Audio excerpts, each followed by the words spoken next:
Hey there, I'm Cassandra from Writings.com.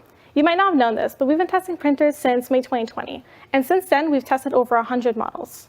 We test all of our printers the exact same way so that you can easily compare all of your options equally. Of course, the Brother MFC J4335DW here is no exception. So let's get into how it performs and whether or not you should buy it.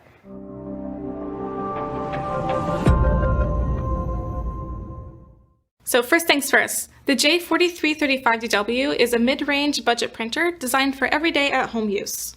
It's an all-in-one inkjet model that's similar to other home office printers that Brother makes, like the MFC J805DW and the MFC J995DW.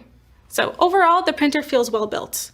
Most of its parts feel sturdy, like its flatbed scanner's lid and the display screen panel.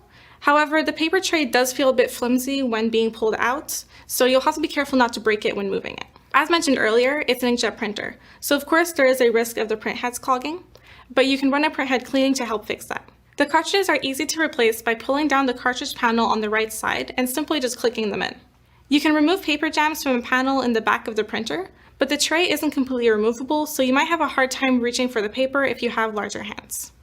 It has a display screen, but it's small and it isn't touch sensitive, so you'll need to use the buttons next to it to navigate the menu, type in your Wi-Fi password, and scan to an email address.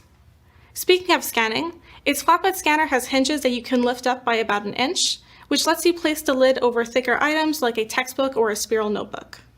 There's also an automatic document feeder if you need to scan a stack of 20 sheets.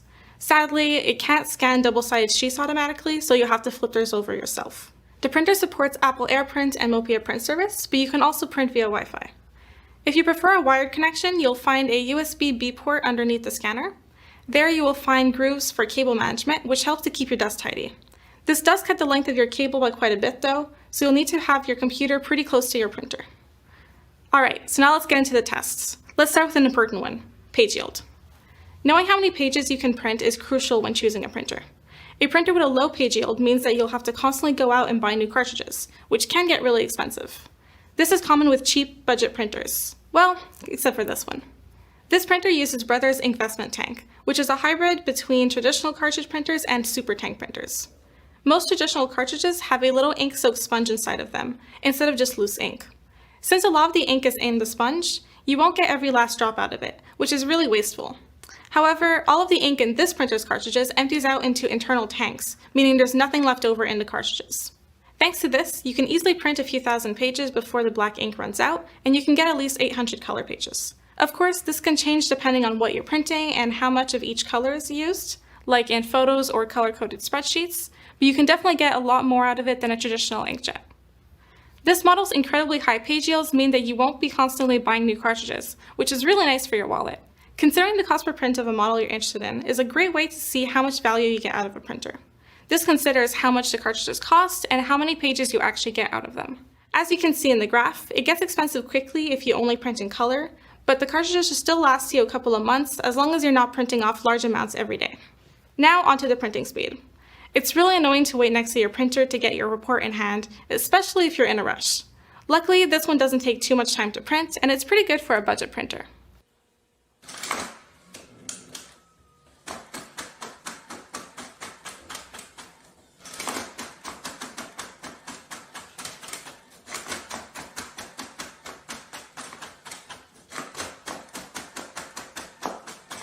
That said, photos definitely take a lot longer, with a 4x6 photo taking over a minute and a half. Speaking of photos, let's talk about photo quality and color accuracy. If you print photos a lot, whether it's for a photo wall, journal, or a craft project, you'll want to make sure that the small details in your images look sharp. An issue we had while testing this printer is that printing in normal quality causes blurry and grainy photos. There's a lot of banding, which are these vertical lines all across the images, as you can see here. If you print with high quality or with the photo setting in the Brother iPrint and Scan app, there's much less banding, so your images will still look reasonably good, but photo enthusiasts will prefer something better. As for color accuracy, some colors are a bit off from their originals, specifically deep blue, black, and brown, but they're accurate enough for photos that you're just printing for fun or to add color accents to a document. Keep in mind that color accuracy matters most for jobs where colors need to be exactly like their original, like photography or print media industries. So this brings us to the main question. Should you buy this printer? I mean, definitely. This budget model is miles better than many other printers in its price range, and its cartridge system really lets you get the most out of your money. It prints pretty quickly, and it's got lots of essential home office features like a flatbed scanner and an automatic document feeder. That said, it isn't the best choice if photo quality is something that matters a lot to you. If you want to print photos for journaling, scrapbooking, crafts, or just to frame on a wall, you might notice some banding and graininess all over your photos, even when printing with a high-quality photo setting. If this is the case and you want something with much higher photo quality, the Canon TR8620 is a good choice. Its images look much more detailed, and the colors are more vibrant and accurate, which really helps your photos pop. It does yield significantly less pages though, so you'll be spending more money on cartridge replacements, especially if you print a lot of photos. Otherwise, if you like this printer but want something cheaper, check out the Brother MFC J1205W. There are some downfalls to the cheaper price, like a lower page yield and a slower printing speed, but it still performs surprisingly well for a cheap printer, so you won't have to compromise too much.